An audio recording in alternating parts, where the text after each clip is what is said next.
সে কথাটাই আল্লাহ পাক বলছেন। এবার আসুন মিলান, বিপদে পড়বেন আপনারা, আমাকে রেখে আপনারা চলে যাবেন না তো?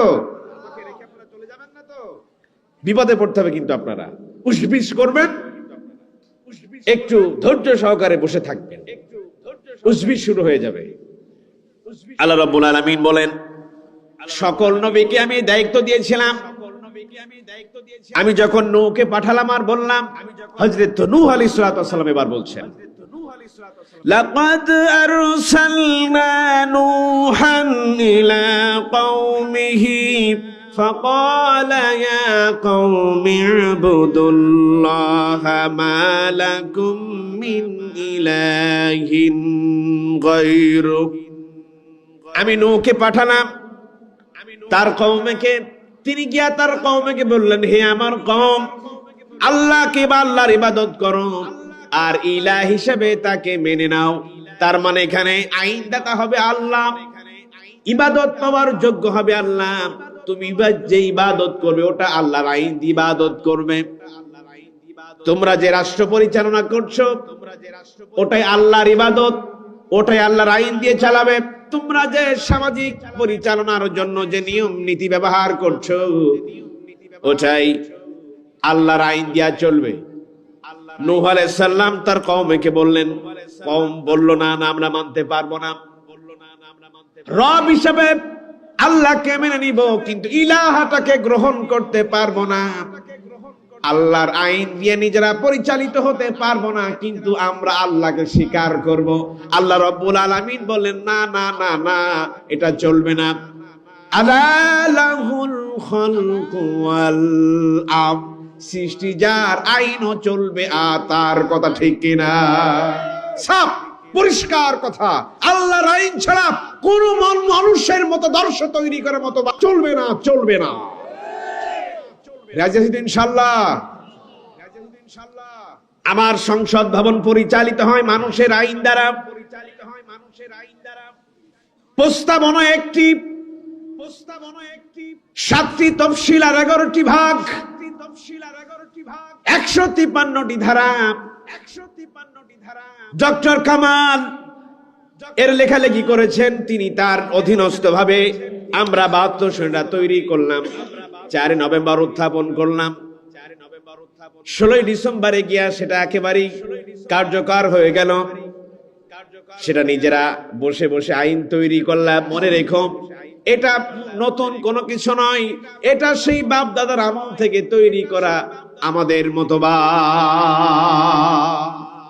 এটা চলবে, এটা চলবে।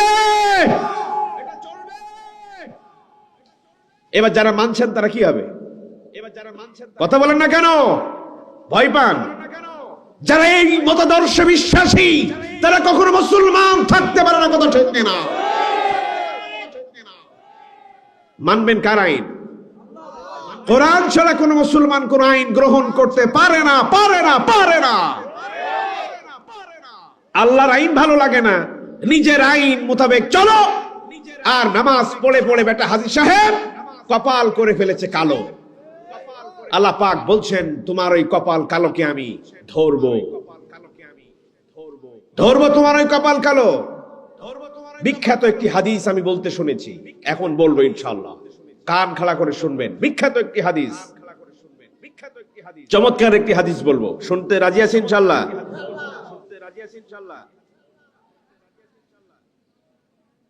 বিশ্বনবী জনাবে মুহাম্মদ রাসূলুল্লাহ সাল্লাল্লাহু আলাইহি ওয়াসাল্লামের একজন জলিল কদর সাহাবী ছিলেন হযরতে আবু হুরায়রা রাদিয়াল্লাহু তাআলা আনহু। হাদিসটি তিনি বর্ণনা করছেন। আবু হুরায়রার কাছে জিজ্ঞাসা করা হলো, আবু হুরায়রা, তুমি তো রাসূলের দরবারে অনেক দিন ছিলে, সব থেকে বেশি হাদিস তুমি বর্ণনা করেছো, এমন একখানা হাদিস তুমি আমাদেরকে বলে দাও। সব থেকে তোমার কাছে যে হাদিসটি সব থেকে ভালো মনে হয়েছে এবং চমৎকার মনে হয়েছে, এমন একটি হাদিস তুমি আমাদেরকে শোনাও। হযরত আবু হুরায়রা রাদিয়াল্লাহু তাআলা আনহু তিনি হাদিসটি শোনাবেন, কেবলমাত্র বলেছেন ক্বালা রাসূলুল্লাহ, বেহুশ, আর হুশ নাই। হাদিসটি তিনি এখনো বলেন নাই, শুধুমাত্র বললেন ক্বালা রাসূলুল্লাহ, বেহুশ হয়ে গেলেন। তাকে জ্ঞান ফেরানো হলো। আবার তিনি শুরু করলেন ক্বালা রাসূলুল্লাহ, তিনি আবারও বেহুশ হয়ে গেলেন। দুইবার বেহুশ, তৃতীয়বারের মতো আবার তাকে জ্ঞান ফেরানো হলো। তিনি আবার বলতে লাগলেন ক্বালা রাসূলুল্লাহ, তিনি আবার বেহুশ। একটা হাদিস বলার আগে হযরত আবু হুরায়রা তিনবার তিনি বেহুশ হয়ে গেলেন।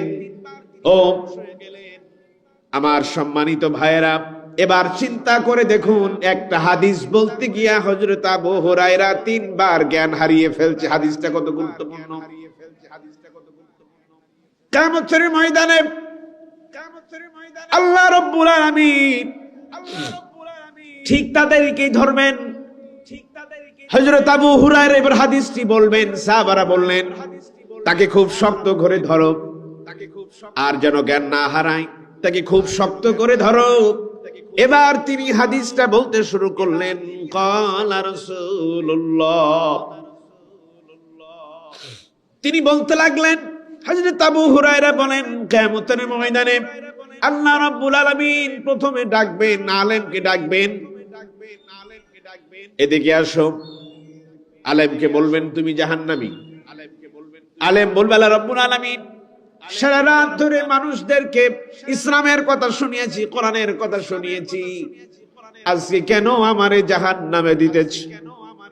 আল্লাহ রাব্বুল আলামিন আলেমকে বলবেন, ও আমার আলেম, তুমি আমাকে খুশি করার জন্য মানুষদেরকে ইসলাম শোনাওনি, টাকা ইনকাম করার জন্য ইলম ছড়িয়েছো, মানুষ তোমার কণ্ঠস্বর শুনে মানুষেরা তোমাকে বাবা দেবে, এই জন্য তুমি মানুষের সামনে কণ্ঠটাকে উজাড় করেছো, আমার জন্য করনি, আজকে জাহান্নামে যাও।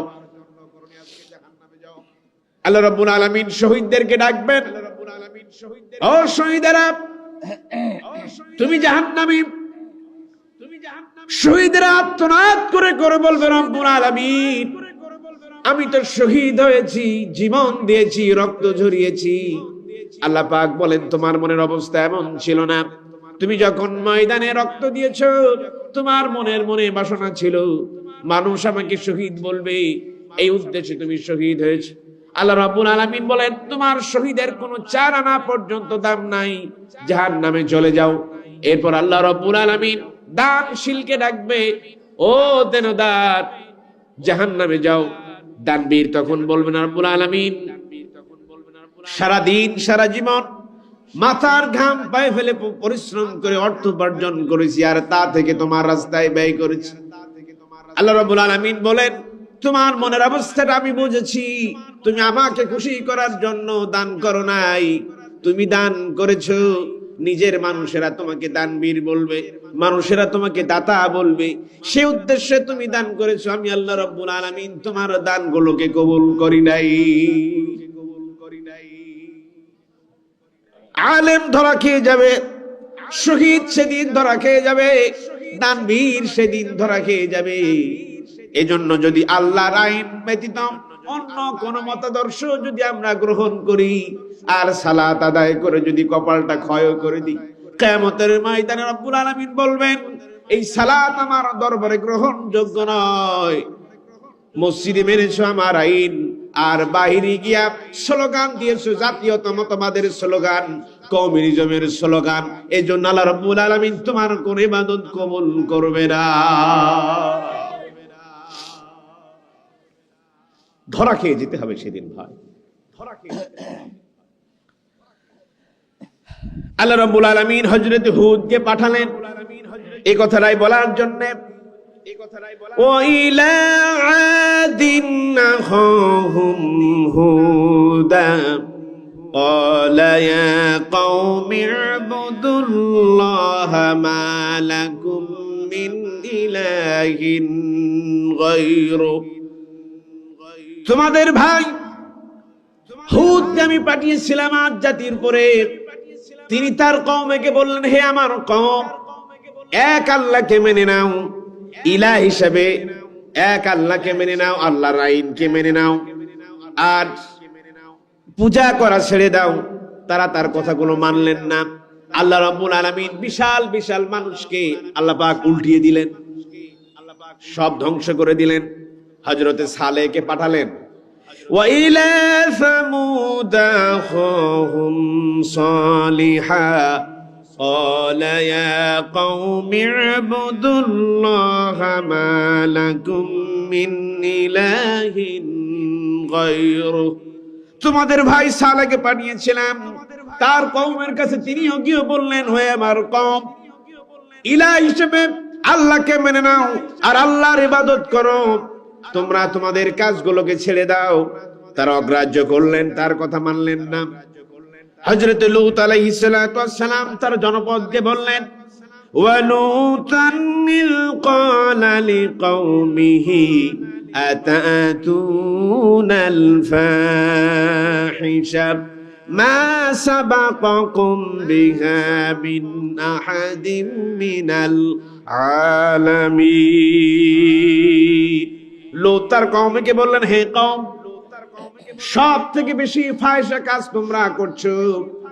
আতাতুনাল ফাহিশা, ফাহিশা কাজে তোমরা জড়িত।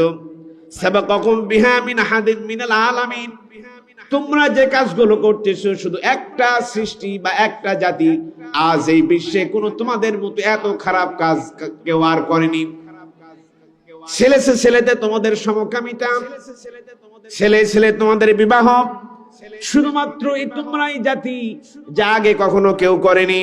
হযরত মুহাম্মদ সাল্লাল্লাহু আলাইহি ওয়াসাল্লামকে আল্লাহ রাব্বুল আলামিন পাঠালেন আর বললেন, বিশ্বনবী আসলেন আর মানব মণ্ডলীকে বললেন, قل يا أيها الناس إني رسول الله إليكم جميعا الذي له ملك السماوات والأرض لا إله إلا هو يحيي ويميت।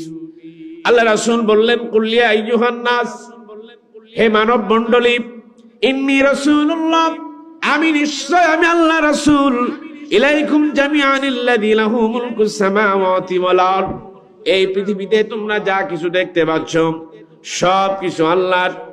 লা ইলাহা ইল্লাহু, এক ইলাহ হিসেবে আল্লাহকে মেনে নাও, যিনি তিনি মৃত্যু দান করেন আবার জীবিত দান করেন, জীবন দান করেন, সে আল্লাহকে তোমরা মেনে নাও। নূহ বললেন, হযরত হুদ আলাইহিস সালাতু ওয়াস সালাম বললেন, হযরত সালেহ আলাইহিস সালাতু ওয়াস সালাম বললেন, হযরত লূত আলাইহিস সালাতু ওয়াস সালাম বললেন, বিশ্বনবী জনাবে মুহাম্মদ রাসূলুল্লাহ সাল্লাল্লাহু আলাইহি ওয়াসাল্লাম তিনিও বললেন। সর্বশেষ 2024 আমি আপনাদের মাঝে সে কথাই বলতেছি, ও দুনিয়ার মানুষেরা, আল্লাহর আইন ছেড়ে দিয়ে কোরআনের আইন ধরে যাও, গ্রহণ করবেন ইনশাআল্লাহ। আলহামদুলিল্লাহ, এটি যদি গ্রহণ করতে পারেন কিসমত খুলে যাবে, কপাল খুলে যাবে। আল্লাহ রাব্বুল আলামিন এক ইলাহকে মানার তৌফিক দান করুক। আমরা সকলেই বলছি আল্লাহুম্মা আমিন।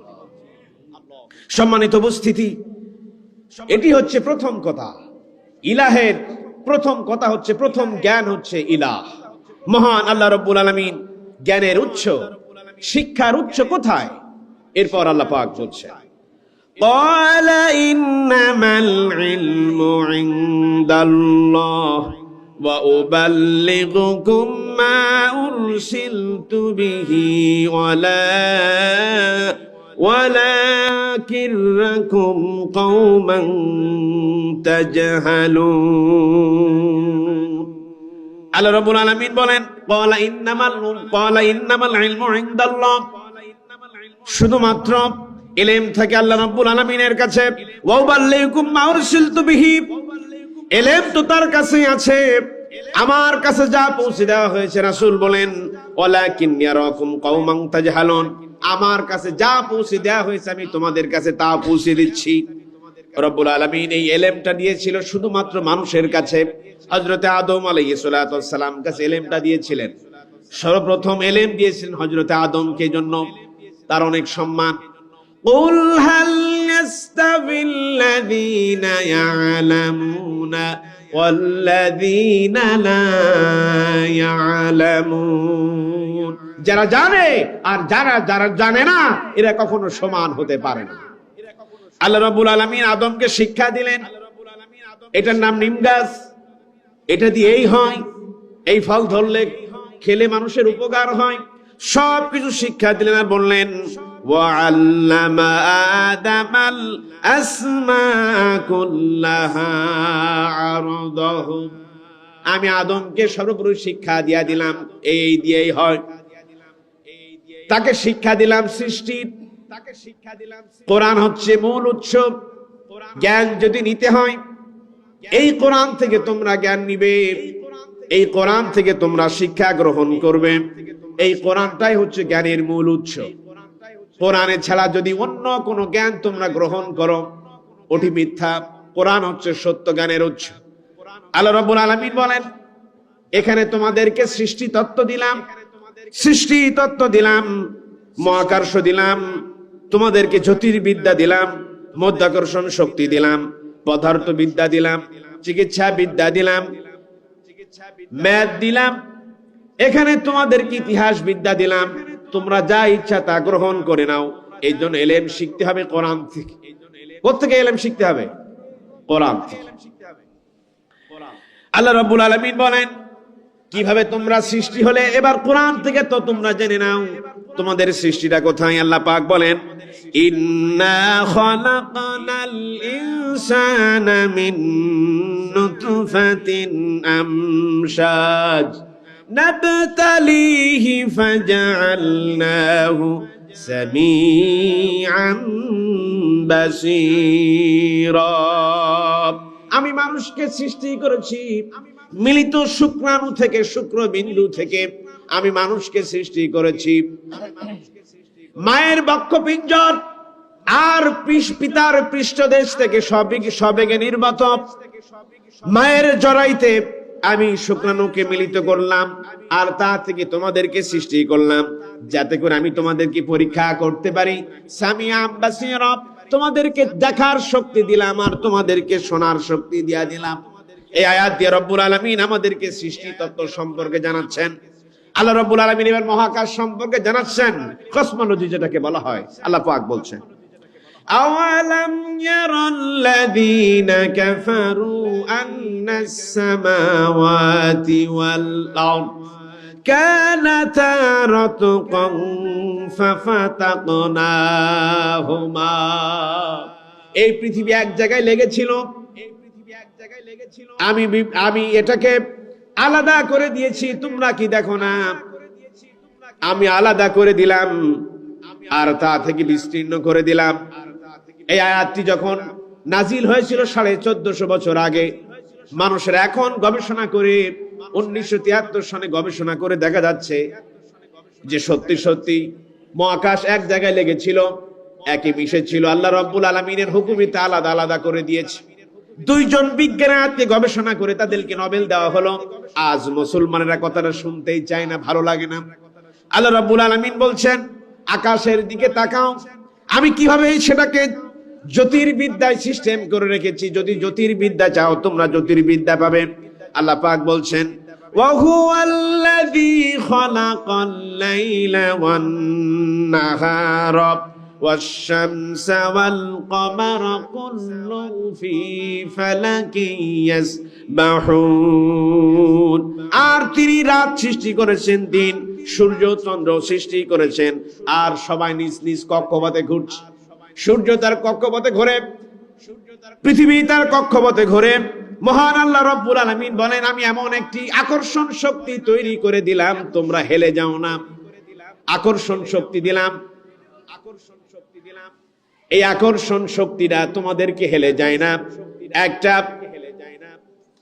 গ্রহ আর একটা গ্রহের সাথে লেগে যায় না, প্রত্যেকটি গ্রহ সমান তালে চলছে। আল্লাহ রাব্বুল আলামিন বলেন আলাম নাজআলিল আরদা কিফাতা আহয়াআন ওয়া আমওয়াতা। আমি কি ভূমিতে ধারণ করার জন্য মৃত্যু এবং জীবিত বস্তুকে আমি কি পৃথিবীতে ধারণ করি নাই? আমি ধারণ করার জন্য ব্যবস্থা করে দিলাম। তার মানে এখানে বস্তু জগৎ, জীব আর জন্তু আর জড় কিছু যা কিছু সমানে বসবাস করবে, কেউ হেলে দুলে যাবে না। তুমি যদি ওপরের দিকে ঢিল ছুঁড়ে মারো আবার নিচে এসে পড়বে। সার্জ আইজাক নিউটন তিনি বললেন আপেলটা গাছ থেকে নিচে পড়লেন। শোনো মুসলমান, এটি কথিত কাহিনী। আল্লাহ রাব্বুল আলামিন 1400 বছর আগে কাহিনীটা আগেও শুনিয়েছেন। নিউটনের আবিষ্কারটা আর নিউটনের কথাটা শুনে শুনে মানুষেরা কান জোড়ায়, কিন্তু আল্লাহর কথাটা তাদের কানে যায় না, ঠিক কিনা? নিউটন তো পাগল বেটা, ওটা পাগল, আর আমরা হুদায় তার কথাগুলো নাচি। আরে ভাই, শেখ বলেছে আজকে 200 বছর আগে অথবা 250 বছর আগে, আর আল্লাহ বলছেন 1450 বছর আগে। আমরা সেই দিকে নাই, সমানে চলছি তাদের বুদ্ধিটা নিয়ে। আল্লাহ রাব্বুল আলামিন আমাদেরকে বলছেন, পদার্থ সম্পর্কে বলছেন আল্লাহ পাক, আলিমিল গায়বি লা ইয়াযুবু আনহু মিসকালা যাররাতিন ফিস সামাওয়াতি ওয়ালা ফিল আরদ ওয়ালা আসগরু মিন যালিকা ওয়ালা আকবার। এই পৃথিবীতে শুধুমাত্র আলিমুল গায়ব, গোপনীয়তার খবর শুধুমাত্র আল্লাহ রাব্বুল আলামিনের দরবার, তিনি শুধু জানেন। আর এই পৃথিবীতে ছোট হোক, তার থেকে ক্ষুদ্র হোক, অণু পরিমাণ, পরমাণু পরিমাণ যত কিছু আছে সব আল্লাহ রাব্বুল আলামিনের অগোচরে নয়, সব কিছু তিনি জানেন, সব কিছু তিনি বোঝেন। এটা দিয়ে আল্লাহ রাব্বুল আলামিন বিদ্যাকে তিনি উন্মোচন করেছেন।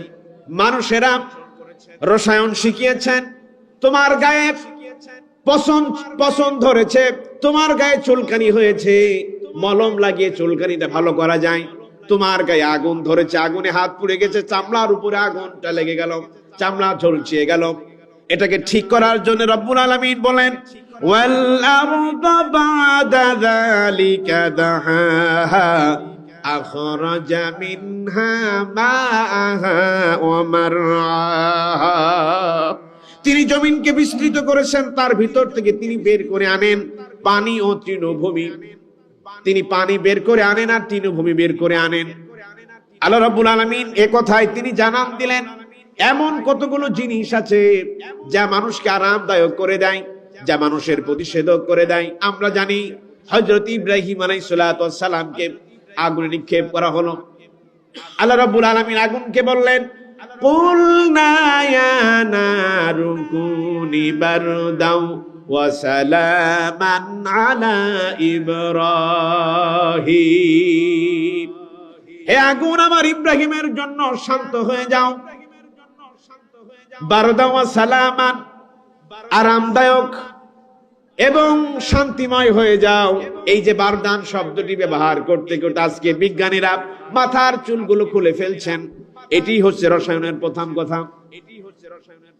বিজ্ঞানীরা আজ গবেষণা করে, মুসলমান তো শুধুমাত্র গবেষণা করে তো দূরের কথা, বইটা আলমারির মধ্যে রেখে দেয়। কোরআন যে কি জিনিস আজ পর্যন্ত তারা শুয়ে পর্যন্ত দেখে না, পড়তেও জানে না, কপাল পোড়া। তোমার ঘা কি করে সারবেন? আগুনের মধ্যে হযরত ইব্রাহিমকে ফেলে দেওয়া হলো, কিন্তু আগুন স্পর্শ করতে পারলো না। ব্যাপারটা কি? গবেষণা চলছে 1400 বছর আগে। শুধু তাই নয়, কয়েক হাজার বছর আগে আল্লাহ রাব্বুল আলামিন ঘটনাটা ঘটিয়েছেন। মানুষেরা চিন্তায় পড়ে গেল, কি করে আগুন থেকে রক্ষা পাওয়া যায়। বারদান শান্তিময় সুন্দর একটি জিনিস, আগুন থেকে আমাকে রক্ষা করবে, তাপ থেকে আমাকে রক্ষা করবে। মানুষেরা এখন, বিজ্ঞানীরা এই বারদান শব্দটি ব্যবহার করতে করতে আজ মলম আবিষ্কার, গায়ে দিব, অথচ কোন বিষ প্রয়োগ আমাকে করতে পারবে না, কোন তাপ আমার দেহে লাগতে পারবে না, চুলকানি সেরে যাবে, ঘা পসরা সেরে যাবে। ঠিক হযরতে ইব্রাহিম আলাইহিস সালাতু ওয়াস সালামের সেই বাসা থেকে গবেষণা করে আজকের এই মলম। কয়জন জানে? আমরা তো পাগল।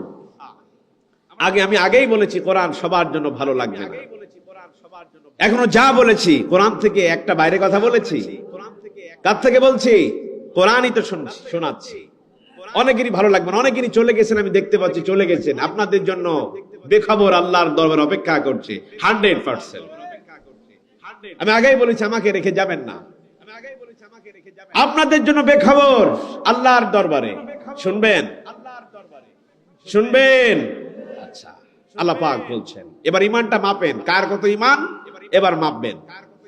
আপনার খবরটা আপনি নিজেই বুঝতে পারবেন, আমার কি খবর হবে। আল্লাহ পাক বলছেন, وَإِذَا تُلِيَتْ عَلَيْهِمْ آيَاتُهُ زَادَتْهُمْ ঈমানা। ঈমানদার কারা? যখন আল্লাহর আয়াতগুলো তেলাওয়াত করা হবে ওদের ঈমান বৃদ্ধি পাবে। আর যাদের ঈমান বৃদ্ধি পাবে না ওরা কি? ঈমানদার নয়। বুঝতে পেরেছেন তো কথাটা? আজকে পরীক্ষা হবে, যদি না উঠবেন সেই ঈমানদার যে উঠে চলে যাবেন আপনার ঈমানের সমস্যা আছে, বুঝে নিয়েন। আমার কথা না, আমার করে রাগ করে লাভ নেই। সূরা আনফালটা একটু পড়ে দেখবেন, সেখানে আছে। আল্লাহ রাব্বুল আলামিন আমাদেরকে চিকিৎসা ব্যবস্থা করলেন। শোনেন, আল্লাহ পাক চিকিৎসার ব্যবস্থা করলেন। আল্লাহ রাব্বুল আলামিন বলেন, ওয়া ইযা মারিদতু ফাহুয়া ইয়াশফিন।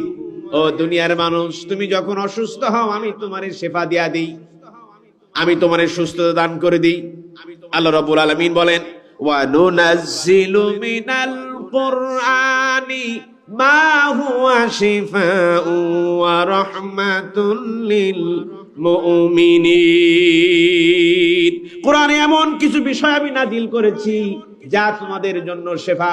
কারোর কোমরে ব্যথা, গ্যাস্ট্রিক, কোনোদিন গ্যাস্ট্রিক যায় না, আলসার যায় না, ডায়াবেটিস হয়েছে ভালো হয় না, ক্যান্সার হয়েছে ভালো হয় না, মনে কোনো শান্তি প্রশান্তি বোধ করতে পারেন না, আল্লাহ রাব্বুল আলামিন সমস্ত কিছুর প্রতিষেধক কোরআনের মধ্যে দিয়া দিয়েছে। আমরা তো ডায়াবেটিসের জন্য সমানে ওষুধ খাই না, গ্যাস্ট্রিক কমানোর জন্য সমানে ওষুধ খেয়ে যায়, কিন্তু কখনো বিশ্বাস করেন, কখনো কি দেখেছেন গ্যাস্ট্রিক ভালো করার জন্য কোরআন কি বলছে? দেখেননি। ক্যান্সার ভালো করার জন্য কোরআন কি বলছে? দেখেননি। রাতের বেলায় ঘুম হয় না, প্রশান্তির ঘুম দেওয়ার জন্য কোরআন কি শিক্ষা দিয়েছেন? কখনো ভেবে দেখেছেন? আমি যদি সে ব্যাপারে বলতে যাই রাত পেরিয়ে যাবে, আমার ওটা সাবজেক্ট নয়। যদি কখনো সুযোগ হয় আমি বলবো কোরআনে বর্ণিত চিকিৎসা বিজ্ঞান আমার কাছে নোট করা আছে, ইনশাআল্লাহ আমি বলতে পারবো। গোটা দিস ক্যান্সার ভালো হবে কিভাবে, এরপর গ্যাস্ট্রিক ভালো হবে কিভাবে, আলসার ভালো হবে কিভাবে, স্ট্রোক ভালো হবে কিভাবে, এবং নিজেদের বেঁচে থাকার জন্য বর্তমান সময় ডায়াবেটিস, হাঁটাহাঁটা, এই যে হাঁটাহাঁটি করেন, এটা কিভাবে কোরআন থেকে প্রতিষেধক নেওয়া যায়। কোন ট্যাবলেট বড়ি খাওয়া আপনার লাগবে না, কোরআন তার প্রতিষেধক দিয়ে দেবেন, সে ব্যাপারে কোরআন বলেছেন। আমি সেদিকে ইনশাআল্লাহ কোনদিন যদি সুযোগ হয় বলবো ইনশাআল্লাহ। আল্লাহ রাব্বুল আলামিন আমাদেরকে বলছেন এখানে শুধু মানব পাবা না, এখানে প্রাণীও পাবা। প্রাণী আল্লাহ পাক বলছেন, ফামিনহুম মান ইয়ামশি আলা বাতনি। এমন কত প্রাণী তোমরা দেখতে পাও বুকের উপর ভর দিয়ে চলে, আছে না নাই? যেমন সাপ কি চলে? বুকের উপর ভর দিয়ে চলে। ওয়া মিনহুম মান ইয়ামশি আলা রিজলাইন। এমন কোন প্রাণী তোমরা দেখতে পাও দু পায়ে চলে। ওয়া মিনহুম মান ইয়ামশি আলা আরবা। এমন কতগুলি প্রাণী তোমরা দেখতে পাও যা চার পা দিয়ে চলে। তোমরা এখন সাপে কামড়ালে তো এখন ইনজেকশন দাও, কই পাইলে এটা? এই যেখান থেকে গবেষণা করে, সাপে কামড়ালে তোমাদেরকে ইনজেকশন দিলে ভালো হয়ে যাও, এটা কই পাইছো? ক্যান্সার হলে তোমরা ভালো হয়ে যাও, কোথায় পাইলে? এই যে আমি তোমাদেরকে প্রাণীর মধ্যে তোমাদেরকে দিলাম, এই প্রাণী থেকে তোমরা লাভ করো। শুধু এখানেই শেষ নয়, তোমরা ওষুধ থেকে তৈরি করেছো। আল্লাহ রাব্বুল আলামিন জানিয়ে দিলেন, উদ্ভিদ বিদ্যা সম্পর্কে, বোটানি সম্পর্কে জানালেন। উদ্ভিদ, তা থেকে তো আমরা এখন খেয়ে যাচ্ছি সমানে। উদ্ভিদ ছাড়া আমরা বাঁচতে পারবো? আমরা শাক খাই, আলু খাই, পেঁয়াজ খাই, রসুন খাই, উদ্ভিদ ছাড়া আমরা কিন্তু বাঁচতে পারবো না, এবং কোন প্রাণীও বাঁচতে পারবে না। উদ্ভিদও একটা প্রাণী, কিন্তু সে হচ্ছে উদ্ভিদ, নিজের খাদ্য নিজেই সংগ্রহ করতে পারে, শুধুমাত্র উদ্ভিদ। আমরা কিন্তু উদ্ভিদের উপর নির্ভরশীল। শাক না খেলে আমরা বাঁচতে পারবো না, ভাত না খেলে আমরা কিন্তু বাঁচতে পারবো না। কিন্তু কখনো আপনি কি কখনো উদ্ভিদের খাদ্য দিয়েছেন? খাদ্য দেন নাই। আল্লাহ রাব্বুল আলামিন তাদেরকে খাওয়ান। আল্লাহ পাক সেটাই বলছেন, وَأَنزَلْنَا مِنَ الْمُعْصِرَاتِ مَاءً ثَجَّاجًا لِنُخْرِجَ بِهِ حَبًّا وَنَبَاتًا। আমি মেঘমালা থেকে প্রচুর পরিমাণে বৃষ্টি বর্ষণ করি যাতে করে শস্য উদ্ভিদ উৎপন্ন হয়। যাতে করে তোমাদের গোলায় ধান ভর্তি হয়, যাতে করে তোমাদের গোলায় ভুট্টা ভর্তি হয়। আমি উদ্ভিদ তৈরি করি, পানি উপর থেকে বর্ষণ করে আর নিচ থেকে উদ্ভিদ তৈরি করি। আল্লাহ পাক বলছেন শুধু তাই নয়, ইন্নাল্লাহা ফালিকুল হাব্বি ওয়ান নাওয়া ইখরিজুল হাইয়্যা মিনাল মাইতি ওয়া মুখরিজুল মাইতি মিনাল হাই। তোমরা বীজ থেকে আমি নিজে অঙ্কুরিত করি। তোমাদের কাজ শুধুমাত্র জমিনে বীজ বপন করা।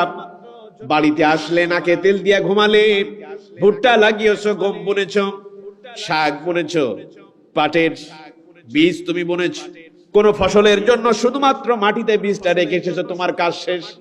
আমি আল্লাহ রাব্বুল আলামিন বলেন ওই বীজ থেকে অঙ্কুরিত করি আমি আল্লাহ।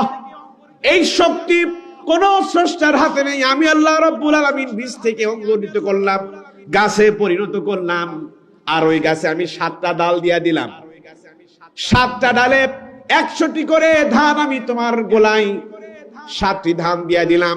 তুমি একটি ধান মাটিতে জমিন করলে আমি তোমার এমন স্রষ্টা, আমি এমন রব, আমি আল্লাহ রাব্বুল আলামিন 700টি ধান তোমার গোলায় ভর্তি করে দিলাম। সুবহানাল্লাহি বিহামদিহি সুবহানাল্লাহিল আযীম। একটি ধানের বিনিময় আল্লাহ 700টি ধান ফেরত দিয়েছেন। কাদের? আমাদের। কত ভালোবাসেন আল্লাহ। এই জন্য সেই উদ্ভিদ কিভাবে তুমি চাষাবাদ করবে, গাছ ভালো করবে, সে ব্যাপারে আল্লাহ রাব্বুল আলামিন আমাদেরকে আলোকপাত করেছেন এই কোরআন থেকে। এই জন্য মূল উৎস হচ্ছে জ্ঞানের এই কোরআন। আল্লাহ পাক এবার গোল সম্পর্কে বলছেন, পৃথিবী সম্পর্কে বলছেন। قُلْ سِيرُوا فِي الْأَرْضِ ثُمَّ انظُرُوا كَيْفَ كَانَ عَاقِبَةُ الْمُكَذِّبِينَ। এবার মারাত্মক কথা শুনবেন। আল্লাহ রাব্বুল আলামিন বলেন পৃথিবীতে ঘুরে ঘুরে দেখো, যুগে যুগে মিথ্যাচারীদের কি পরিণত হয়েছিল, মিথ্যাবাদীদের কি পরিণত করেছি। ঘুরে ঘুরে পৃথিবীতে দেখো। আমি আদকে ধ্বংস করে দিয়েছি, সামুদকে ধ্বংস করে দিয়েছি, আমি ফিরআউনকে ধ্বংস করে দিয়েছি এবং শুটকি বানায় রেখেছি। কি করে রেখেছেন? শুটকি বানায় রেখেছে। কিসের জন্য? আমাকে বলো পিতা। জানেন তো, এটাই বলেছিল। তিনি খোদা দাবি করেছিল, তিনি খোদা, আর এখন দাবি করা হয় পিতা।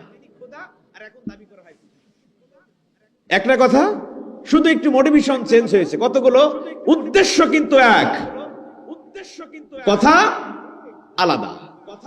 বোঝেননি কথাটা? তিনি বললেন আমি খোদা, আমি তোমাদের রব, আমি তোমাদেরকে খেতে দিই। 2018 সনে এসে আমাদেরকে বলা হলো না, সাদা পানি আর কালো রঙের পানি একই ধারায় চলতেছে, কিন্তু কেউ কারোর সাথে মিশে যায় না। একটি অনতিক্রম ব্যবধান আমি আল্লাহ রাব্বুল আলামিন রেখেছি, তার থেকে শিক্ষা নাও। পৃথিবীর কোন বিজ্ঞানীর ক্ষমতা নাই, পৃথিবীর কোন সাহিত্যিকের ক্ষমতা নাই, পৃথিবীর কোন সমুদ্র বিজ্ঞানীর ক্ষমতা নাই।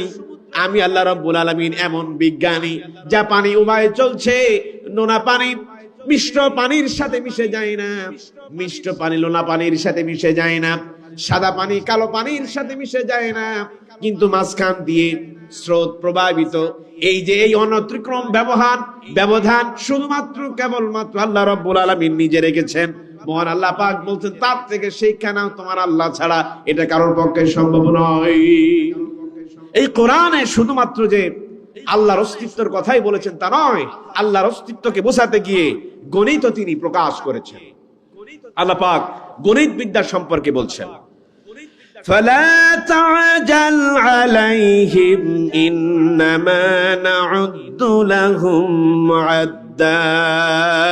তাদের ব্যাপারে তুমি তাড়াহুড়ো করো না, এত তাড়াহুড়ো করো না, আমি তো তাদের জন্য কাল গণনা করেছি।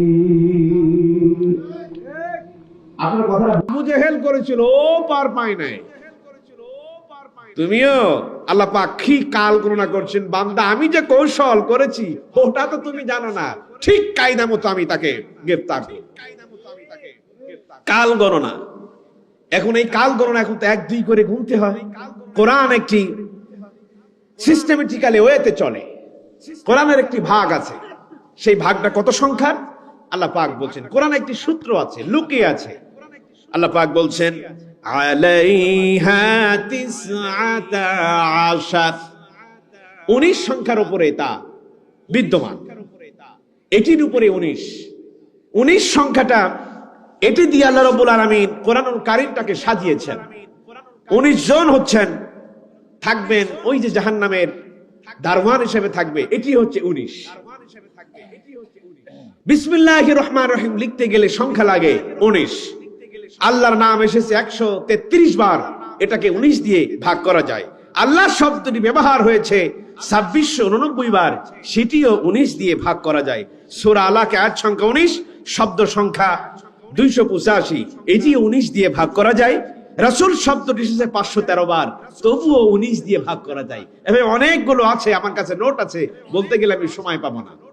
এইভাবে আল্লাহ রাব্বুল আলামিন 19 দিয়ে গোটা কোরআনটাকে কি চমৎকার ভাবে সাজিয়েছেন। আল্লাহু আকবার কাবীরা। তার মানে এখানে তো বিজ্ঞান আছে, এখানে তো অঙ্ক আছে।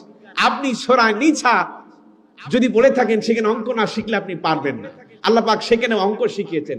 তার মানে কোরআন যে শুধুমাত্র জান্নাতে যাওয়ার কৌশল এটা শেখায় না, কোরআন শেখায় ম্যাথ, কোরআন শেখায় ফিজিক্স, কোরআন শেখায় কেমিস্ট্রি, কোরআন শেখায় জিওলজি, কোরআন শেখায় জিওলজি, কোরআন শেখায় কসমোলজি, কোরআন শেখায় অ্যাস্ট্রোনমি।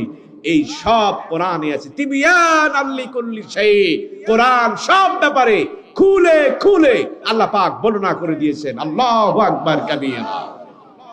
এই জন্য জ্ঞানের উৎস কোথায়? কোরআন। আরো একটি চমৎকার কথা বলবো আমি আপনাদের মাঝে, সেটি হচ্ছে এই ইতিহাস বিদ্যা। ইতিহাসের যে জনক তাকে বলা হয় হেরাটোডাস। কি কায়দা নয় আমাদেরকে করেছে ভাই। এই কথাগুলোর জন্য আমরা কেন বলি না, দুঃখ হয়। এই কথাগুলো মানুষেরা জানে না কেন? আচ্ছা বলেন তো, ইতিহাসের স্রষ্টাকে? ইতিহাসের স্রষ্টাকে? জান্নাতে কি হয়েছিল, আদমকে কখন সৃষ্টি করা হয়েছিল, কোরআন যদি না নাজিল হতো আমরা কিন্তু জানতাম না। বাস বিশ্বাস করেন, কোরআন আমাদেরকে জানিয়েছেন তাই জানছি। ইতিহাসের প্রথম কথা আল্লাহ পাক শোনাচ্ছেন কোরআন দিয়া। হেরাটোডাস যদি বেঁচে থাকতো, বেটার আমি কান ধরে বসাতাম এখানে। বেটা ইতিহাস বিদ্যা তুমি উদ্ভাবন করেছো, ইতিহাস আর শেখো, কোরআন থেকে শেখো। ওরে কান ধরে এখানে বসিয়ে রাখতাম। ইতিহাসের বাচ্চা, আল্লাহ পাক তাকে শিখাচ্ছেন ইতিহাস। শোনো, وَإِذْ قَالَ رَبُّكَ لِلْمَلَائِكَةِ إِنِّي جَاعِلٌ فِي الْأَرْضِ خَلِيفَةً وَإِذْ قَالَ رَبُّكَ, আল্লাহ রাব্বুল আলামিন তার রব তিনি বললেন, মালায়েকা ফেরেশতাদেরকে ডাকলেন আর বললেন, ও আমার ফেরেশতারা, ইন্নী জাইলুন ফিল আরদি, আমি খলিফা সৃষ্টি করতে চাই। আমি আদমকে সৃষ্টি করবেন। কি দিয়া সৃষ্টি করবেন? হাওয়া দিয়া না পানি দিয়া? কি দিয়া? এই তো ওয়াজ আপনারা তো জানেন আলহামদুলিল্লাহ। মাটি দিয়া তৈরি করলেন। পৃথিবীতে একটা শুধু মানুষ যা মাটি দিয়ে, হযরতে আদম, আর সব মা বাবা থেকে এসেছেন। ঠিক কিনা বলেন? আল্লাহ রাব্বুল আলামিন তাকে মাটি দিয়ে সৃষ্টি করলেন, সব জ্ঞান গরিমা দিলেন। এই কথাটা যদি কোরআন না বলতো আমরা আজ পর্যন্ত আবিষ্কার করতে পারতাম না। তার মানে কি? এতে রয়েছে ইতিহাস। কথা বলেন ঠিক কিনা? এই হচ্ছে কোরআনের মূল থিম। শিক্ষাটা নিতে হবে কোরআন থেকে। এই কোরআন থেকে আমরা শিক্ষা নেই না, যার কারণে আমাদের এত বিচলিত। আর এই শিক্ষাটাকে আমাদেরকে ত্রুটিপূর্ণ করা হয়েছে। ত্রুটিপূর্ণ শিক্ষা ব্যবস্থা আমাদের মাঝে এখন জারি। ত্রুটিপূর্ণ প্রত্যেকটা জায়গায়, প্রত্যেকটা অধ্যায় হাত দেওয়া যায়। আমি প্রায় 100 থেকে 110টি ত্রুটিপূর্ণ আমি খুঁজে পেয়েছি, যেটা আমাদের শিক্ষার মধ্যে চালিয়ে দেওয়া হচ্ছে। সেই জায়গায় দাঁড়িয়ে আমাদেরকে কিভাবে শিক্ষাটাকে তারা নিয়ে চলে গেছে একটুখানি দেখুন। আমরা জানি আলকেমি, যারা কেমিস্ট, আগে ছিল আলকেমি, এটি মুসলমানদের আবিষ্কার, তারা নিয়ে চলে গেছে। আল জেবরা আল মুবারক, এর থেকে তারা বানিয়েছে আল জেবরা। দারিস সালেম, এটাকে বানিয়েছে তারা জেরুজালেম। ঈসা তারা বলে যিশু, মুসাকে তারা বলে জোসেফ, ইব্রাহিমকে তারা বলে আব্রাহাম, দাউদকে তারা বলে ডেভিড, ইয়াকুবকে তারা বলে জ্যাকব এবং ইউসুফকে তারা বলে জোসেফ। কাদের বানানো? কাদের বানানো? সব পাশ্চাত্যদের বানানো। এটি আমাদেরকে শিক্ষা দেয়। আরো ভয়ঙ্কর কথা, পৃথিবীর সবার আগে বিজ্ঞানীদের বিজ্ঞানী বলা হয় সক্রেটিসকে। আপনি জানেন?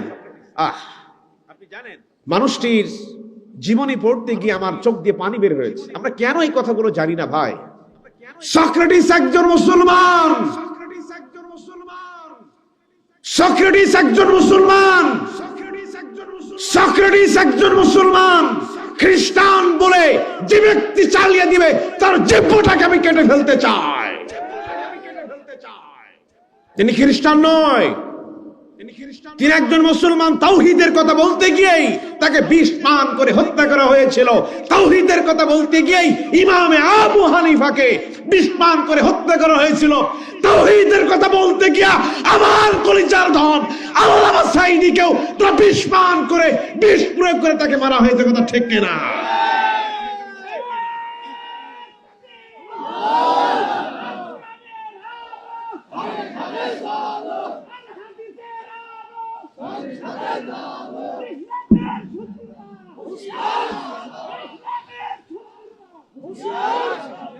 আমি সেটাই বলতে চাই ভাই, পৃথিবীর ইতিহাসে এই তিনজনের মানবের ইতিহাস এখনো পর্যন্ত বিরল, যে তাওহীদের কথা বলতে গিয়েই যারা জীবন দিয়েছেন, তারা যদি আজ খ্রিস্টানদের অন্তর্ভুক্ত হয়ে যায়, এর চাইতে জাতির লজ্জা কিচ্ছু থাকতে পারে না। যারা জীবন দিলেন তাওহীদের জন্য, তারা খ্রিস্টানেরা তারা নিয়ে চলে যায়। আর আমরা মুসলিম 12টি বছর ধরে কোরআন হাদিস পড়ে তাদেরকে চিনতে পারলাম না। মূর্খ এ জাতি। আল্লাহ পাক আমাদেরকে বোঝার তৌফিক দান করুন। নামটি ছিল আলফাতুন, তাকে দেওয়া হলো প্লেটো। নাম ছিল আরাস্তাতালিস, তাকে বানিয়ে দেওয়া হলো অ্যারিস্টটল। সব মানুষগুলো ছিল মুসলিম, তারা নিয়ে চলে গেল। এই আদরের ধনগুলো মুসলিম, তারা খ্রিস্টান হতে পারে না। এজন্য আমাদের শিক্ষার মূল শিকড় হবে এই কোরআন। ঠিক কিনা বলেন? মূল শিকড় কোথায়? ইসলাম। এজন্য কোরআন বাদ দিয়ে কোনো শিক্ষা অর্জন করা কোন মানুষের পক্ষে সম্ভব নয়। আপনি কোরআন বাদ দিয়ে যা শিখবেন ওটা অন্ধকার, ওটা বাতিল, ওটা কুসংস্কার, সেটা কখনো শিক্ষা হতে পারে না। এই জন্য আজকে দেখলেন তো যে 5 জন কোরআন শিখেছেন, আপনাদের ঘরে 5টা হীরকখণ্ড গেল। ওটাকে খুব ভালো করে আপনারা যত্ন করবেন। এই হীরকখণ্ডগুলোকে কখনো যেন কোন অবস্থাতেই কোন শয়তান প্রশ্রয় দিয়ে তাদের দিকে ধাবিত না করতে পারে, চেষ্টা করবেন ইনশাআল্লাহ। যারা বাবা আছেন, আপনাদের ঘরে 5টি হীরকখণ্ড আজকে আমরা পাঠিয়ে দিলাম, তারা যেন কখনো না নিয়ে চলে যায়। এই জন্য আমরা শিখবো কি? জোরে বলেন, আমরা শিখবো কি? কোরআন। সেই কোরআনের মাহফিলেই আমরা এসেছি। এবার আসুন, দ্বীন ও আকীদা, ইসলামী সাহিত্য সংস্কৃতিতে প্রথম নাম্বার কথা হচ্ছে দ্বীন ও আকীদা। দ্বীন হিসাবে নাম কি? বলেন না, দ্বীন হিসাবে নাম কি? আর আকীদা? কালিমা তৈয়বা। আকীদা কি? কালিমা তৈয়বা যদি কারো আকীদা হয়, আকীদা কি খারাপ হয়? বলেন না কেন? কালিমা তৈয়বা যদি কারো আকীদা হয়, আকীদাই খারাপ হয়? খারাপ হয়। এজন্য দ্বীন ও আকীদাতে আল্লাহ পাক আমাদেরকে বলছেন, ইসলামী সাহিত্য সংস্কৃতিতে আল্লাহ পাক এবার আপনাদেরকে আহ্বান করছেন। এতক্ষণ ছিলাম শিক্ষা ব্যবস্থায়, এখন সাহিত্য ও সংস্কৃতিতে আল্লাহ পাক বলছেন, وَمَن يَبْتَغِي غَيْرَ الْإِسْلَامِ دِينًا, ইসলাম ব্যতীত কোন দিন, কোন ধর্ম গ্রহণ করা যাবে না। ইসলাম ব্যতীত কোন দিন গ্রহণ করা যাবে না। যদি ইসলাম ব্যতীত কোন ধর্ম গ্রহণ করেছো, কিয়ামতের ময়দানে ক্ষতিগ্রস্ত হয়ে যাবে, আর তোমার ইবাদত কবুল হবে না, হবে না, হবে না। আওয়ামী ইসলাম লীগ যদি থাকে আমরা মানবো, ঠিক কিনা বলেন? ইসলামী জাতীয়তাবাদী দল হতে হবে, ঠিক কিনা বলেন? সব জায়গায় থাকবে ইসলাম, আমরা আছি। ইসলাম নাই আমরা নেই, কথা ঠিক কিনা? যেখানে ইসলাম সেখানে আমরা, ইসলাম নাই আমরা নাই, সব কথা। পারবেন তো ইনশাআল্লাহ মানতে? ইসলাম লাগাও, আমরা আছি। ইসলাম নাই আমরা নাই, এটি হচ্ছে মূল কথা ইসলামের। বুঝতে পেরেছেন তো? সাহিত্যের দিকে আমরা ধাবিত হচ্ছি। আল্লাহ পাক বলছেন ইসলামী সাহিত্য সংস্কৃতিতে আছে সাম্য। আমরা মানুষদেরকে ভালোবাসতে শিখি। প্রত্যেক মানুষেরা একজন মানুষ আর একজন মানুষের প্রতি আমরা নির্ভরশীল। একজন মানুষ পরিচিত হওয়ার পর আমরা কি করি? তাকে থাপ্পড় দেই, তার সাথে কুশল বিনিময় করি। রাসূল আমাদেরকে এভাবে বলছেন, কোন মানুষের সাথে যখন তোমাদের কোন মানুষের পরিচিতি হবে তখন তোমরা কি করবে? অবশ্যই তার সাথে হাত বাড়িয়ে দিবে, চোখে চোখ রাখবে, সুন্দর কথা বলে বিদায় দিবে। এটাই হচ্ছে তোমাদের কালচার। এভাবে যদি সাম্যতাকে বজায় রাখতে পারো, ছোট বড়কে সম্মান করবে, বড় স্নেহ করবে, বড় ছোটকে সম্মান করবে, এভাবে যদি সমাজ পরিচালিত হয়, অবশ্যই সেখানে কোনোদিন সেই সমাজে অশান্তি সৃষ্টি হতে পারে না, কথা ঠিক কিনা? এজন্য আমরা ভালোবাসার প্রতি উদার নীতি ব্যবহার করে থাকি। আমরা ইসলামে আছে আমাদের মৈত্রী, আমাদের এমন এক উদার নীতি আছে যা অন্য কোন ধর্মে নাই। ওই যে সেই কথাটা বলি, আমর ইবনে আস রাদিয়াল্লাহু তাআলা আনহু, তিনি মিশরের গভর্নর, মিশর চালাচ্ছেন। হঠাৎ একদিন সেই সময়কার হেরাক্লেস, তিনি মিশর থেকে বিতাড়িত হয়েছেন। তিনি মূর্তি বানিয়ে গিয়েছেন রাস্তার পাশে। হঠাৎ মূর্তির নাক ভাঙা, খ্রিস্টান পাড়ায় রব উঠে গেল, কে আমাদের মূর্তি ভেঙেছে? মুসলমানেরা ছাড়া তো এই মূর্তির নাক কেউ ভাঙবে না। তিনি বললেন, খ্রিস্টানেরা, তারা জবাব চাইলেন, আমিরুল মুমিনিন, আপনি তো খেলাফতের দায়িত্ব আছেন, আমাদের এই বিচার করে দেন। তিনি সময় চাইলেন, আমি তোমাদেরকে বিচার করে দিতে পারি। বিচারে কাজ হলো না, কেউ স্বীকার করলো না আমি নাক ভেঙেছি। তিনি অনুপায় হয়ে তিনি বললেন, এই না অস্ত্র আর এই প্লেট, আমার নাকটা কেটে দাও। সচক্ষে হাজার হাজার লক্ষ লক্ষ জনতা সেই দিন ইসলামের এই সুমহান সাম্য মৈত্রীকে তারা দেখেছিল। ইসলাম এক উদার জাতি, ধর্ম সহিংস জাত, অপরের ধর্মের প্রতি কখনো অশ্রদ্ধাশীল হতে পারে না। যে নিজের নাকটাকে এগিয়ে দেয়, তারা বললেন, তিনি যে ব্যক্তি নাক ভেঙেছিল তিনি স্বীকার করলেন, আর সমস্ত জায়গায় ছড়িয়ে পড়লো ইসলামই হচ্ছে মৈত্রীর এক সুমহান মর্যাদাকে টিকে রাখবার জন্য ইসলামই পারে মৈত্রীকে ঠিক রাখার, কথা ঠিক কিনা? পৃথিবীতে যারা আছে ওরা বিশৃঙ্খলতা সৃষ্টি করে, আর ইসলাম এটি হচ্ছে মানব সভ্যতাকে টিকে রাখার জন্য সব ধর্মের প্রতি তাদের শ্রদ্ধা রেখে ইসলাম ধর্ম এগিয়ে যায়, কথা ঠিক কিনা? এটি হচ্ছে আমাদের শান, এটি হচ্ছে আমাদের মর্যাদা। সুতরাং এই জায়গায় দাঁড়িয়ে আমরা বলি আমাদের মধ্যে আছে সাম্য, আমাদের মৈত্রী এবং মানুষের প্রতি ভালোবাসা, এটি হচ্ছে আমাদের ঐতিহ্য। এই ঐতিহ্যটাকে টিকে রাখবার জন্য আজকের কথা। মহান আল্লাহ রাব্বুল আলামিন এই সংস্কৃতিতে আমাদেরকে আসার তৌফিক দান করুন। আমরা সকলে বলছি আল্লাহুম্মা আমিন। সম্মানিত হাজিরিন, আমি আপনাদেরকে অনেক কষ্ট দিয়ে ফেললাম। শিক্ষার ব্যাপারে বলেছি, এরপর সংস্কৃতির ব্যাপারে বলেছি। সাহিত্যটা এখন বিশাল একটি অধ্যায় বাকি আছে, সময় স্বল্পতার কারণে আমি বলতে পারবো না। প্রায় এখনো আমার কাছে এখনো সাহিত্য সম্পর্কে 50টির অধিক আয়াত এখন থেকে গেল। আমি আপনাদের মাঝে বলে আর আপনাদেরকে কষ্ট দিতে চাই না। মেহেরবানি করে আমি কনসিলারেশনের দিকে যেতে চাই। এবার শিক্ষাটা গ্রহণ করুন, নোট করুন, শিক্ষা নেবেন। এবার প্রথম শিক্ষা হচ্ছে আমাদেরকে কোরআন শিখতে হবে। কি শিখতে হবে? এই যে কোরআনের মজমা তৈরি করেছেন আমাদের উস্তাদ, কোরআন শিখবেন, কোরআন শিখবেন, কোরআন শিখবেন। দ্বিতীয় কথা হচ্ছে আল্লাহর আইন ব্যতীত কোন আইন আমরা মানতে পারি না। গোটা বিশ্বে যারা আল্লাহর বিধানকে অস্বীকার করেছে তারাই ধ্বংস হয়েছে। আল্লাহর বিধান অস্বীকারীদেরকে আল্লাহ রাব্বুল আলামিন দেখতে বলেছেন আর শিক্ষা গ্রহণ করতে বলেছেন। আর ইসলামে তোমরা মানুষের প্রতি ভালোবাসবে, অন্য ধর্মের প্রতি তোমাদের থাকবে শ্রদ্ধা। এই নাই যে যার ধর্ম যার যার উৎসব সবার, এই কথা যে বলবে সে কাফের, ফতোয়ায় আমি, কোনো সুযোগ নাই। ধর্মের প্রতি শ্রদ্ধা থাকবে, কিন্তু অন্য ধর্ম কোনো কালচার তুমি গ্রহণ করতে পারো না। এরপর আমাদের থাকবে ভালোবাসা এবং প্রীতি, এরপর আমাদের থাকবে ভ্রাতৃত্ব, সবাই ভাই ভাই মিলে আমরা সামাজিক জীবন পরিচালিত করব। এই হচ্ছে আমাদের 8টি শিক্ষা। আমরা মানতে রাজি আছি ইনশাআল্লাহ। আল্লাহ রাব্বুল আলামিন কবুল করুক। আমরা সকলেই বলছি আল্লাহুম্মা আমিন। আমা তাওফীকি ইল্লা বিল্লাহ, আলাইহি তাওয়াক্কালতু ওয়া ইলাইহি উনীব। সভাপতি সাহেব কিছু বলবেন? দোয়া করতে পারেন, আপনি কিছু বলেন, আপনার কথা থাকলে একটু বলেন মাদ্রাসা সম্পর্কে। কি হয়ে যায়, ভুল ত্রুটি গুলি মার্জনা করে দাও, কোটি কোটি গুণ সব বৃদ্ধি করে বিশ্ব নবী জনাবে মুহাম্মদ রাসূলুল্লাহ সাল্লাল্লাহু আলাইহি ওয়াসাল্লামের আরওয়ার পরে পৌঁছিয়ে দাও।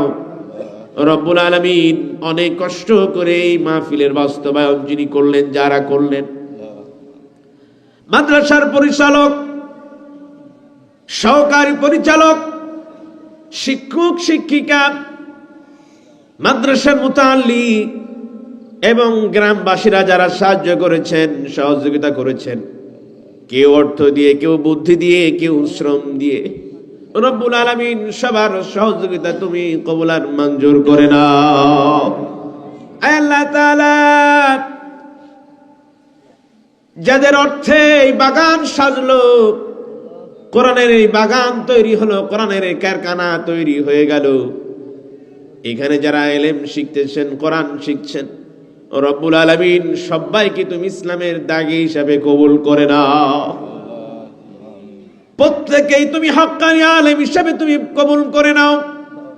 আমি মূর্খ নাদান ছোট্ট গোলাম তোমার দরবারে মানুষদের সাথে নিয়ে হাত উঠিয়েছি।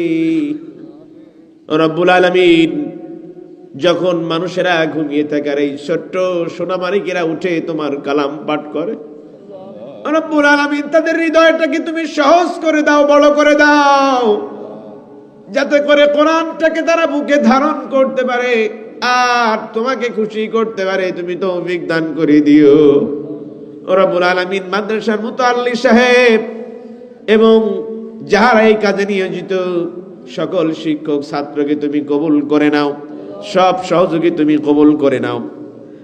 ভার মাহির ভাই তিনি দোয়া চেয়েছেন, রব্বুল আলামিন তাকে তুমি কবুল করো, পিতামাতাকে কবুল করো, আহাল আয়ালকে তুমি কবুল করে নাও। আব্দুল ওয়াহাব স্যার দোয়া চেয়েছেন, রব্বুল আলামিন মনের নেক বাসনাকে তুমি পূর্ণ করে দাও। রব্বুল আলামিন যারা দান করেছেন, মাথার ঘাম পায়ে ফেলে অর্থ উপার্জন করে, রব্বুল আলামিন দানগুলোকে তুমি কবুল আর মঞ্জুর করে নাও। কিয়ামতের ময়দানে দানের ওসিলা করে জান্নাতে যাওয়ার তৌফিক দান করে দিও। যারা লজিক মাস্টার, তাদের দানকে তুমি কবুল করো। ছাত্র যখন যায়, শরীর অসুস্থ থাকলেও বাড়ির মা, বাড়ির চাচা অথবা খালা অথবা বোন রান্না করে মাদ্রাসার ছাত্রগুলোকে খেতে দেয় কষ্ট করা সত্ত্বেও। যে বোন, যে মা, যে খালা রান্না করে রব্বুল আলামিন কোরআনের দাওয়াতকে সহযোগিতা করে, রব্বুল আলামিন তাকেও তুমি কবুল করো। রব্বুল আলামিন খাস করে তোমার দরবারে দোয়া করছি, এই খোকসা মল্লিক পাড়া থেকে যারা চিরবিদায় নিয়েছে, তুমি তাকিয়ে দেখো, মা হারিয়ে কত সন্তান মায়ের জন্য দুহাত তুলে তুলে কাঁদে। আমার মা বোনের হাত উঠিয়েছেন, মায়ের জাত যাদের গর্ভে তুমি ভবিষ্যৎ রেখে দাও, গর্ভধারিণী মা হাত উঠিয়েছেন, বোন হাত উঠিয়েছেন, ভাইয়ের হাত উঠিয়েছেন, দাড়ি পাকা মুসল্লিবৃন্দ হাত উঠিয়েছেন। তোমার কাবা ঘর তাওয়াফ করা, তোমার গেলাপ ধরা ব্যক্তিদের সাথে নিয়ে হাত উঠিয়েছে। রব্বুল আলামিন এই হাতকে তুমি কবুল আর মঞ্জুর করে নাও। রব্বুল আলামিন মরহুম জয়নুল আবিদিন হাজী সাহেবের পিতা, এই বাগানটা তিনি সাজালেন, কোরআনের কারখানা তৈরি করলেন। কত তো মানুষ কারখানা তৈরি করে, তিনি কোরআনের কারখানা তৈরি করেছেন আখিরাত সাফল্য করার জন্য। রব্বুল আলামিন জয়নুল আবিদিন তার কবরটাকে তুমি জান্নাতুল ফেরদাউসে পরিণত করে দাও। রব্বুল আলামিন তার স্ত্রীকেও তুমি কবুল আর মঞ্জুর করে নাও। সন্তান দাড়িগুলো পেকে গিয়েছেন, রব্বুল আলামিন সন্তানের সন্তান বাবার জন্য দোয়া করছে, মায়ের জন্য দোয়া করছে। রব্বুল আলামিন নবীজি বলেছেন, যার দাড়িগুলো বেঁকে গেল, সাদা হয়ে গেল, এমন ব্যক্তি যদি আল্লাহর দরবারে দুহাত তুলে আমিন আমিন করে, আল্লাহ তাআলা দোয়াকে তিনি কবুল করতে লজ্জাবোধ করেন। রব্বুল আলামিন তার সন্তানাদিগুলোকে তুমি কবুল আর মঞ্জুর করো। আত্মীয় স্বজন যে যেখানে আছে রব্বুল আলামিন তুমি কবুল আর মঞ্জুর করো। রব্বুল আলামিন এক কথায় যে যে জায়গা থেকে এই মাদ্রাসার জন্য সহযোগিতা করছেন, রব্বুল আলামিন তুমি কবুল আর মঞ্জুর করে নাও। কিয়ামত পর্যন্ত এই মাদ্রাসাটাকে কবুল করে নাও। রব্বুল আলামিন বিল্ডিং করতে হবে, পায়খানার দরকার, অজুখানার দরকার, মাদ্রাসার বিল্ডিং দরকার। রব্বুল আলামিন যা যা দরকার এই কোরআনের জ্ঞানের জন্য, ইলমের জন্য, রব্বুল আলামিন তোমার গায়েবে খাজানা থেকে তুমি তা পূর্ণতা দান করে দাও। রব্বুল আলামিন যারা এসেছেন, আয় আল্লাহ সহি সালামতে যেন বাড়ি ফিরতে পারে তুমি তৌফিক দান করে দাও। সুস্থ যারা অসুস্থ তুমি তাদেরকে শেফা দাও। যারা রোগাক্রান্ত তুমি তাদেরকে শেফা দাও। যারা বিপদগ্রস্ত তুমি মুক্তি দান করে দাও। রব্বুল আলামিন যতগুলি কথা শুনেছি বলেছি, স্লিপ টান হয়ে গিয়ে কত অশ্লীল কথা বেরিয়ে যেতে পারে, অশ্লীল কথাগুলো আমাদের জেহেন থেকে বিতাড়িত করে দাও। রব্বুল আলামিন সঠিক কথাগুলো জেহেনে রেখে যেন আমলে জিন্দেগিতে পরিণত করতে পারি তৌফিক দান করে দাও। আল্লাহ তাআলা যতগুলি দরখাস্ত তোমার দরবারে পেশ করলাম, একটি দরখাস্ত থেকেও তুমি আমাদের কাউকে বঞ্চিত করো না। রব্বুল আলামিন মৌতের সময় মালাকাল মৌত যখন আমাদের শিউরে হাজির হয়ে যাবে, রব্বুল আলামিন স্ত্রীর কথা আমরা ভুলে যাব, সন্তানের কথা ভুলে যাব, বন্ধু বান্ধবের কথা আমরা ভুলে যাব। সেই সময় তুমি আমাদের জবানে জারি করে দিও লা ইলাহা ইল্লাল্লাহু মুহাম্মাদুর রাসূলুল্লাহ। আসসালামু আলাইকুম ওয়া রাহমাতুল্লাহি ওয়া বারাকাতুহু।